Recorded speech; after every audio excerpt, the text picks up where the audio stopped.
Это место, где я работаю. Фактически мой рабочий день начинается с утра и заканчивается далеко за полночь. И вот все, что вы видите, это все моя работа. Это результаты моей работы, или текущая работа, или какие-то мои планы. Вот вы видите здесь. Вот работа моя, Манхут колледж, CCRR. Там, где я работаю сейчас. И дети, семья, родители – вот это главное, то, о чем я сейчас все время думаю. У нас славянских детских садиков в штате около 300. Все говорят по-русски, и им нужна какая-то помощь иногда, потому что не все знают, а как организовать детский садик. Сейчас у нас в славянской комьюнити особая группа появилась, группа CDA. Это воспитатели, которые хотят получить профессиональный сертификат профессионала. Такого не было еще в славянской комьюнити. И мы хотим это сделать. 2 года будут учиться воспитатели. Я все время сижу и думаю над тем, как девушкам, которые со мной в этой группе идут, как им помочь, как им облегчить жизнь. То есть очень много вкладывается в работу воспитателей, только чтобы они могли работать правильно и красиво, и воспитывали бы деток. И мы решили, что нам нужна школа. Мы составили план работы школы. Каждого класса, по каждому предмету. Мы вышли с просьбой выделить нам грант у федерального правительства. И нам грант выделили. Мы получили $1 миллион на открытие, на организацию такой школы. А весь город поделен на районы, за каждым дистриктом свой район. Нету таких мест, чтобы было свободно от обучения. И нам нужно было спросить разрешение у школьных округов, кто готов нас принять. И мы спрашивали. И нам отвечали: отказ, отказ, отказ. Никто не хотел и не хочет иметь чартерную школу русского языка. А она у нас фактически сформирована. У нас есть все для этого. У нас есть планы на каждый предмет, учебники на каждый предмет, на каждый класс. У нас есть учителя готовые. У нас есть дети и родители, которые хотят в эту школу прийти. Но ни один суперинтендант не захотел. Мы стали интересоваться, я, в частности, стала интересоваться, но почему? Как же работают другие чартерные школы? У нас много испаноговорящих школ. Выяснилось, что Мексика, я ездила в консульство мексиканское, а здесь у нас в Портленде интересовалась, Мексика помогает финансово. Я интересовалась, у нас есть 2 французских школы. Фактически Франция содержит. У нас есть 2 немецких школы, одна из них вот в Бивертоне. Немцы поддерживают финансово свои чартерные школы. И поэтому там такая дисциплина, и там абсолютно все выверено. Но у нас нету денег.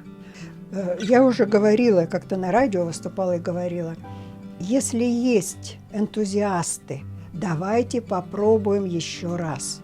У нас есть все для того, чтобы мы такую школу организовали. Мы занимались вопросами экологии. Мне очень интересно было, когда дети рассуждали о природе, о погоде, о климате. Вот разница, погода, климат, природа, как это взаимно связано, как беречь природу и как это, вот вопросы природы или разговоры о природе в картинах художников. То есть много чего мы делали с детками это оценивалось как-то очень хорошо. Или вот, например, еще один диплом и второй диплом вот здесь стоят. Они одинаковые, но они за разные работы. Например, наш учитель рисования,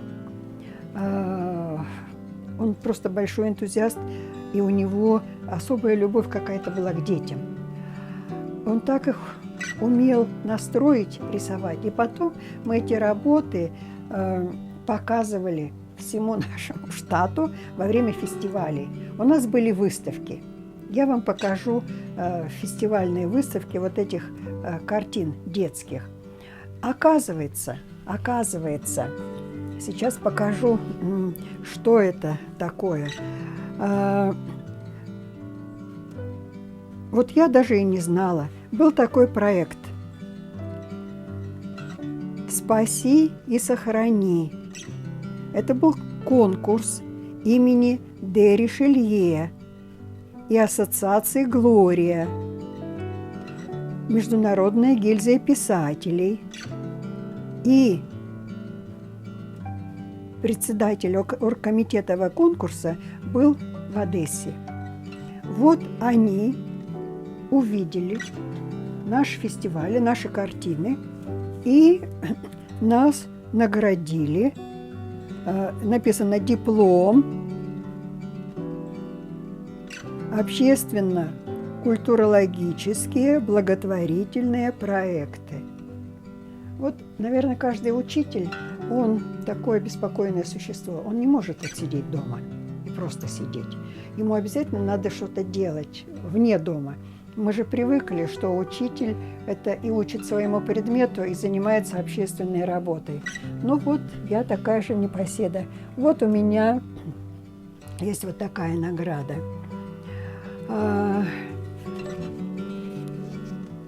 Меня наградили за общественную работу.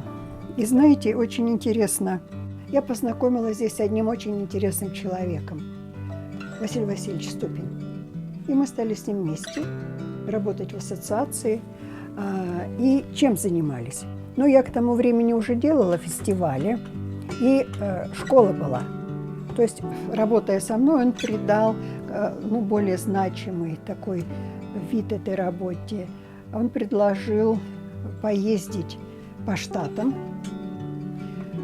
встречаться